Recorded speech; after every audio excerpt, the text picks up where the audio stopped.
Clima quente, temperatura 35 graus. Jogar bola com um sol desses não é fácil. Quando a cabeça está quente também, aí é mais difícil ainda acertar a pontaria. Esse é o Guarani que o torcedor viu hoje à tarde, nervoso, errando o rumo 2 vezes com o Schwenk.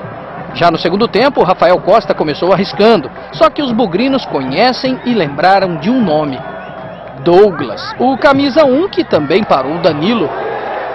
Para a alegria do bugrino, o goleirão do Criciúma machucou-se, foi substituído, aí sobrou para Michel Alves, que não deu conta.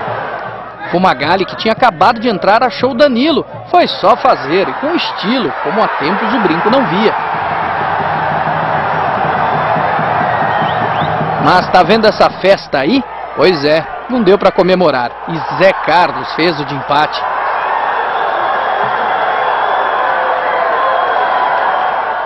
E a tragédia completa começou nesse lance envolvendo o goleiro Emerson e terminou com o chute de Lins.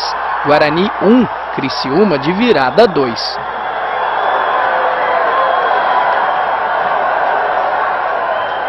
Só deu para lamentar outra vez. Pra mim ali, se for um jogador deles, é falta, né? Mas fazer o quê? Eu não vi, eu tava olhando a bola, fizeram a carga, agora eu não vi se foi nosso jogador dele. Olha em cima, ele caiu no chão, tem que ter dado falta ali.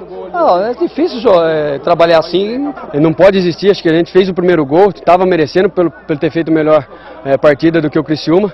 Acabamos pecando, agora é levantar a cabeça que sexta-feira que vem